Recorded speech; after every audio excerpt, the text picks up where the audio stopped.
Hello everyone, this is Moses from ZAATARGARDENS. Gardens. Is Lulu eating some grass again?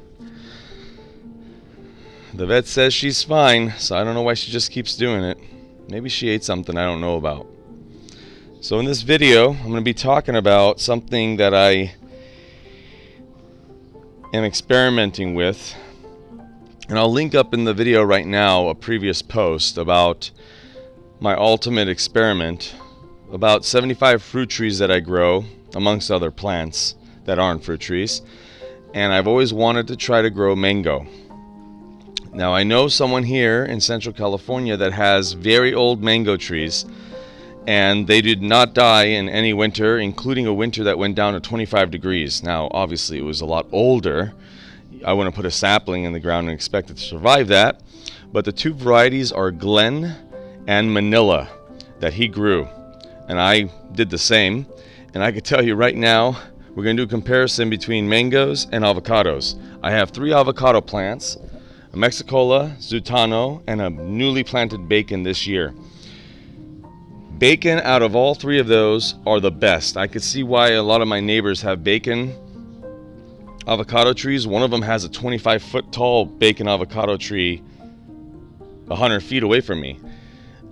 They do a lot better in this heat. So, and then they could take the cold as well. So here's the bacon.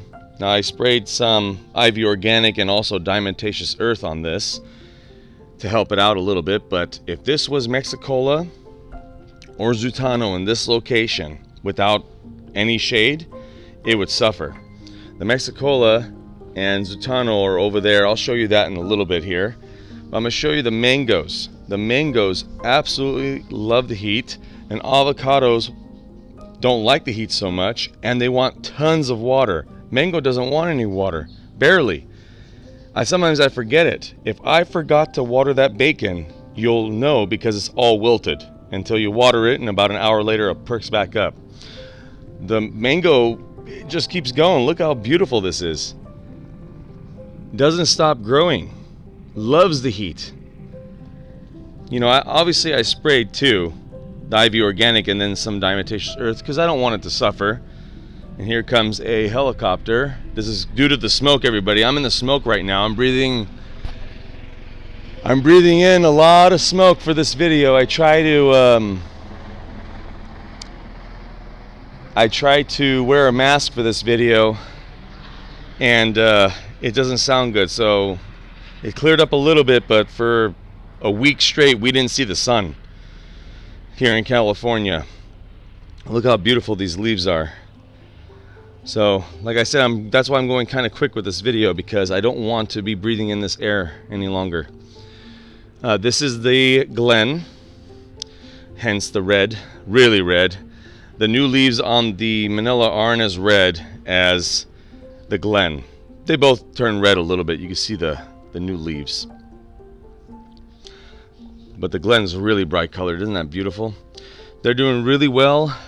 And in the winter, I'm gonna do his suggestion. I'm going to be putting my fire pits here, and probably a barbecue pit away from the fence, I guess. I'll probably put the barbecue and the fire pit over here to create warmth when it gets below 34 degrees, is what he said, for the first 2 to 3 years. And he said after that, they're fine. So that'll be amazing. Let me show you the Mexicola and the Zutano right now. So here is the Zutano that I planted 2 years ago. Do you see the difference between that and the bacon? Every limb just wants to die off. It's still alive though. It's not dead, but that's 2 years of growth. Now I'm going to show you 5 years Mexicola right here. They just do not like the heat. This produced for me in this first and second year. Avocados produced. It loved it. I will admit that I was, a little depressed last year, probably due to my son being a little bit too young to go to TK, and I felt bad for him missing out on friends and all that in school. And I think it showed in my garden. But then I found out what plants survive or not with my neglect, because I neglected this tree and it suffered last year. It's still alive. It's suffering, but we'll see if it makes it. If it doesn't, The bacon does a lot better than these two varieties. So if you're in California, or in Central California at least, plant bacon avocado. The only problem with bacon is that I've tasted bacon before and it's a little bit watery. Mexicola, I've tasted it off the tree and it's creamy, creamier than Haas, and an edible skin. And do I wish 5 years ago I planted mangoes instead of a Mexicola avocado? Definitely. Happy gardening, everyone.